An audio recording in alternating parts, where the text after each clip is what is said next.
In 1979, Ridley Scott's Alien brought an eerie creature from a strange world into theaters. The UK-US production with an R rating had costs of $10 million and made alone in America 8 times its budget back. There have been so far 6 sequels, prequels, whatever. For the new Alien abominations, see Cub vs. Alien. The 2 Alien vs. Predator crossovers are not part of the official so-called Alien series. Reviews can be found in the Predator retrospective. Alien was a great success with audiences and critics, and is a masterpiece in science fiction and horror. The same, this time science fiction and action, goes for James Cameron's sequel from 1986, Aliens. Inspiration for the screenplay apparently provided the story Discord in Scarlet from 1939 by A.E. van Vogt. Together with 2 further short stories and a new written third, the book was published again as a coherent novel in 1950 as The Voyage of the Space Beagle, an allusion to the ship the HMS Beagle Charles Darwin traveled with in 1831. In this very interesting book, of which some stories are also published as comics, the author describes crew adventures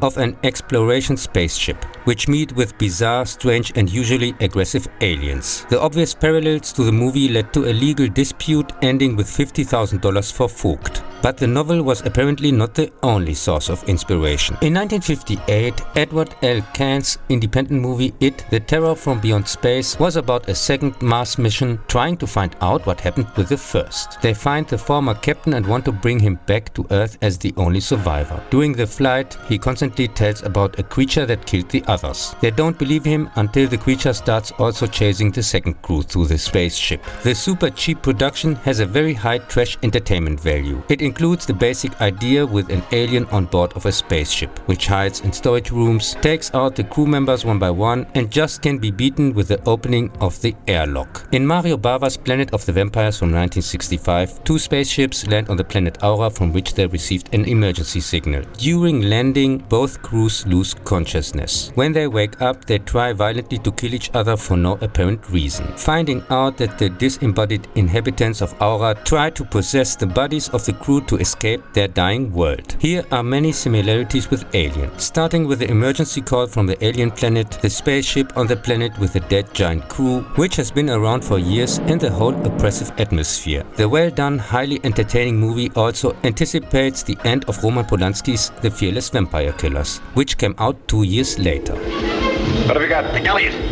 Bert, get me a fix on this right now. Wes, Brad, controls. Planet of the vampires, harboring a form of life worse than death. Planet of the bloodless, creatures who take men's bodies.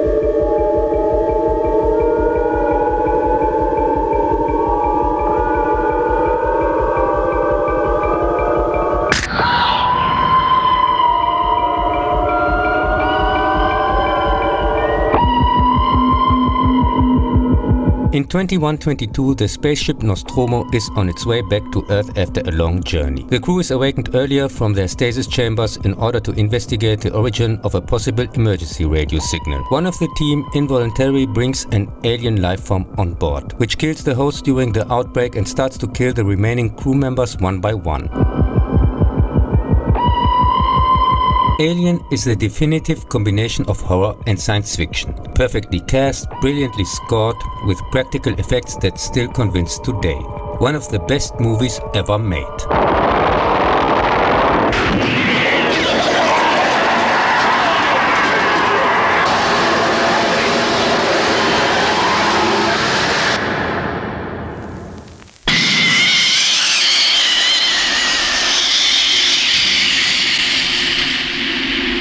In 1986, James Cameron's Aliens is a direct continuation. Ellen Ripley is rescued after drifting through space in stasis for 57 years. An investigation commission does not believe the story with the alien planet, since it is 20 years home of a colony, and so far nobody saw an alien. When they lose contact, Ripley is sent back to the planet with colonial marines to save possible survivors and destroy the aliens. Once there is only one survivor, the little girl Newt. A fusion fusion reactor gets damaged during the first attack, which without repair will cause a nuclear explosion, and hordes of aliens continue to decimate the combat unit. The second part was also a worldwide hit and made its $18 million budget in the US 5 times back. This time everything is one size bigger. There are several aliens and the focus is more on the fast-paced action and less on suspense. Similar to Terminator 2, it's the blueprint which is constantly remade by most of the follow-ups. But in contrast to the newer T2, holds up much better. This is not only due to the better leads and the practical effects that have less CGI, Aliens has also a much better screenplay, in which bad guys do not suddenly become heroes thanks to star power. It also exists once again as a 15 minutes longer director's cut, which most people favor since most people are stupid. I prefer the shorter, as usual better paced theatrical version, because when it comes to Cameron, longer is not automatically better, as seen with the unnecessary special editions of Terminator 1 and 2.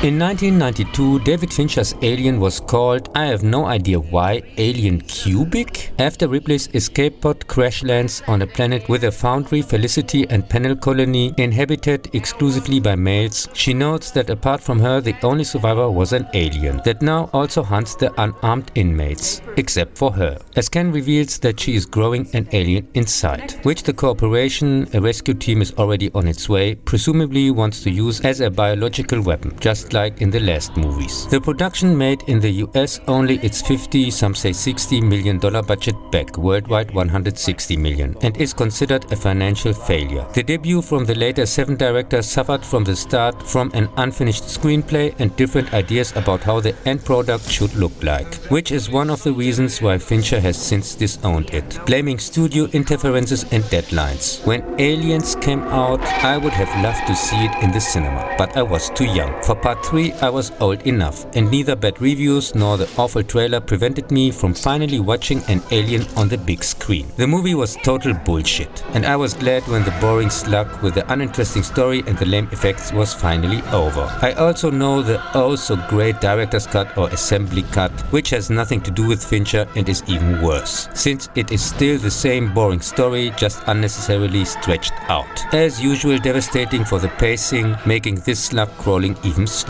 To deal so loveless with the hard-grown characters from part 2, Hicks and Newt both supposedly died off camera in the hypersleep chambers, and then not to come up with something better is simply a big fuck you towards fans. In my opinion, no part has hurt the franchise more than this one. In 1997, Jean-Pierre Jeannot's Alien Resurrection came to life. 200 years after her death, Ellen Ripley is brought back to life aboard a space cruiser by evil military scientists using cloning, which made her an external human with superhuman alien abilities. The separated aliens now can be used by the military as a weapon. The necessary host bodies are supplied by space pirates in form of abducted colonists. However, the aliens can't be controlled, what a shock, and use their acid blood to escape when script says so. Exactly that acid blood which made them so special in the first place and distinguishes them from all living beings in the universe, since that of all things was conveniently overlooked by the so-called scientists.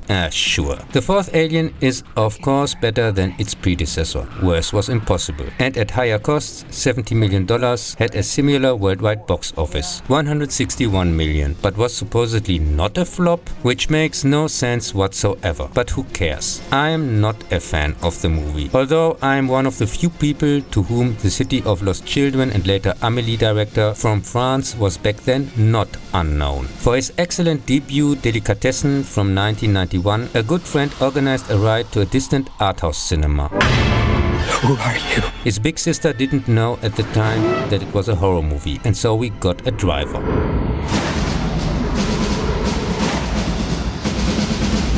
Alien 4 is passable cast and has a couple of nice action scenes, but never manages to make you care about anything what is going on. All characters are underdeveloped strangers, not even likable, and Super Ripley makes no sense whatsoever, which also goes for the entire plot. You don't understand. I was wrong. It was so wrong.